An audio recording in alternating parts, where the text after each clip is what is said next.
Shalom, selamat pagi Bapak Ibu Saudara dikasih oleh Tuhan, puji Tuhan. Kalau kita semua dalam kondisi yang sehat walafiat, puji Tuhan Bapak Ibu Saudara sekalian. Mari kita berdoa bersama-sama sebelum kita belajar firman Tuhan pada pagi hari. Selamat pagi Tuhan, terima kasih, syukur kami naikkan kepadamu buat Allahku, Allah yang baik, Tuhanku, Tuhan yang hidup. Terima kasih kami masih bisa menghirup udara yang segar. Kami masih bisa berkumpul dengan orang-orang yang kami cintai dan kami sayangi. Kami sungguh bersyukur itu Tuhan. Terima kasih. Dan pada pagi hari ini kami mau belajar firman-Mu.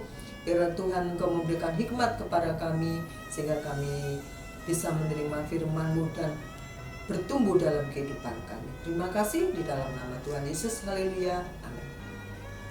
Bapak Ibu Saudara yang dikasihi oleh Tuhan, pada pagi hari ini bacaan kita masih tetap terambil di dalam kitab 1 Raja-Raja 19. Kitab 1 Raja-Raja 19 ayat 9 sampai ke 18. Dan pada pagi hari ini saya akan memberikan judul Allah peduli. Puji Tuhan. Puji Tuhan. Bapak Ibu Saudara yang dikasihi oleh Tuhan, kalau kita flashback kembali bagaimana Elia itu melarikan diri di Gunung Horeb pada saat Isabel menyuruh untuk menyampaikan bahwa Elia tidak dibunuh karena Elia sudah membunuh 450 nabi-nabinya Isabel. Dan itu membuat Elia ketakutan sehingga dia melarikan diri ke Gunung Horeb dan bersembunyi dengan mengatakan, ambillah nyawaku karena aku ini tidak lebih baik dari nenek moyangku. Suatu kondisi yang begitu tertekan, kondisi yang stres. Tetapi sekali lagi saya katakan, ya, dalam kondisi apapun Tuhan itu peduli kepada kita. Buktinya Tuhan memelihara Elia dalam kondisi yang begitu menghimpit Elia. Dia mengirim makanan melalui burung gagak. Ya, dia di ayat-ayat sebelumnya. Nah, pada pagi hari ini kita melihat ayat 10 mengatakan, Elia, aku bekerja segiat-giatnya bagi Tuhan Allah semesta alam, karena orang-orang Israel meninggalkan perjanjianmu, meruntuhkan bait-baitmu, dan membunuh nabi-nabimu dengan pedang. Hanya aku seorang dirilah yang masih hidup, dan mereka ingin mencabut nyawa. Bapak Ibu Saudara yang dikasihi oleh Tuhan, kalau kita perhatikan firman Tuhan yang berbunyi seperti itu, demikian maksud saya, ada juga di ayat-ayat selanjutnya bunyinya sama. Apa yang dilontarkan Elia ini jelas, ya, 2 kali disampaikan itu kepada Tuhan. Tetapi Tuhan begitu respon apa yang menjadi keluh kesah Elia. Begini firman Tuhan. Lalu firman-Nya, keluarlah dan berdirilah di atas gunung itu di hadapan Tuhan. Maka Tuhan lalu angin besar dan kuat yang membelah gunung-gunung dan memecahkan bukit-bukit batu mendahului Tuhan. Tetapi tidak ada Tuhan dalam angin itu. Dan sesudah angin itu datanglah gempa, tetapi tidak ada Tuhan dalam gempa. Si Tuhan, ya. Ayat 12 yang bagian terakhir. Tetapi tidak ada Tuhan dalam api itu, dan sesudah api itu datanglah bunyi angin sepoi-sepoi basah. Segera sesudah Elia mendengarkan, ia menyelubungi mukanya dengan jubahnya, lalu pergi keluar dan berdiri di pintu gua itu. Maka datanglah suara kepadanya yang berbunyi, apakah kerjamu di sini, hai Elia? Sekali lagi Elia menjawab, Bapak Ibu, aku bekerja segiat-giatnya. Sama seperti pertama yang dia sampaikan kepada Tuhan. Kalau kita menilik percakapan antara Tuhan dan Elia di sini, betapa Tuhan itu Tuhan yang peduli. Apapun yang menjadi kondisi Elia, dia masih mau mendengarkan keluhannya. Karena dia tahu Elia dalam kondisi-kondisi yang begitu tertekan, stres.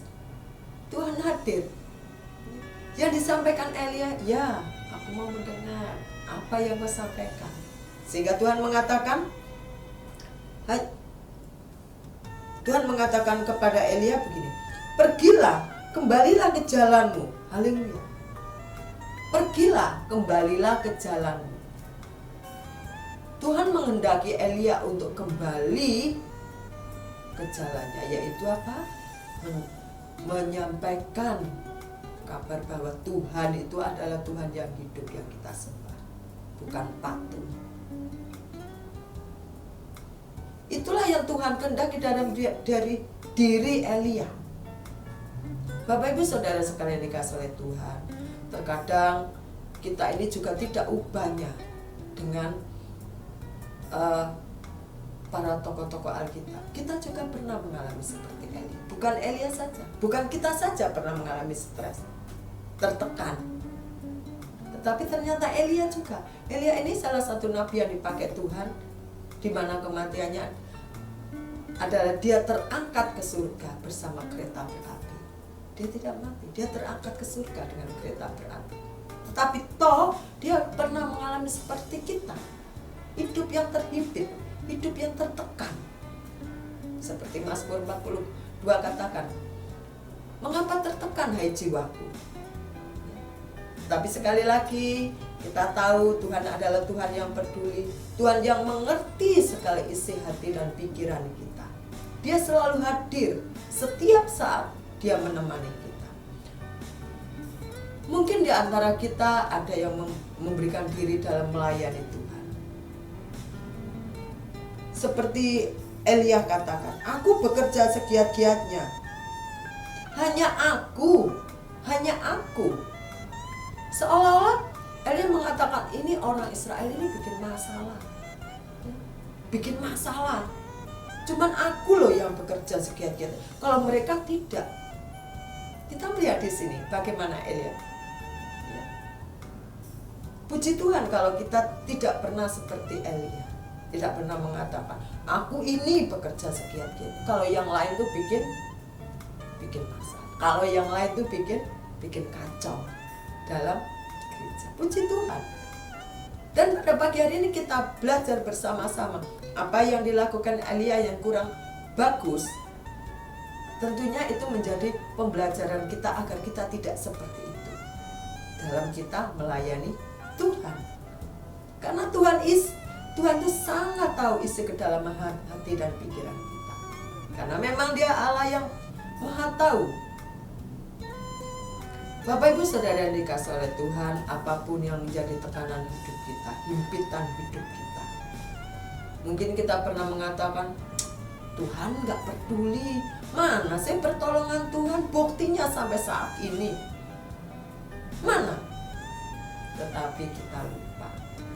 Waktu kita membuka mata, waktu kita bisa menarik nafas, itu adalah bukti kasih Tuhan. Itu mujizat yang Tuhan berikan dalam kehidupan. Amin Bapak Ibu. Dan kita harus bersyukur, dan kita harus melayani Tuhan lebih baik lagi. Amin Bapak Ibu. Oleh karena itu pada pagi hari ini yang kita pelajari adalah kita mau dituntun, kita mau disertai, kita mau ditegur oleh Tuhan. Meskipun di sini Tuhan katakan ya bahwa haruslah kau urapi Elisa bin Safat dari Abel Mehola. Ada di sini. Hazael haruslah engkau urapi, Yehu haruslah engkau urapi. Tetapi apakah Elia yang mengurapi? Elia dipakai Tuhan untuk memanggil. Elisa, kita sering menganggap bahwa yang memanggil Elisa itu Elia, tetapi kita tahu sekarang Elia hanya suatu sarana, tetapi tetap yang memanggil itu Tuhan melalui Elia memanggil Elisa. Puji Tuhan, Allah tetap memakai kita sekalian.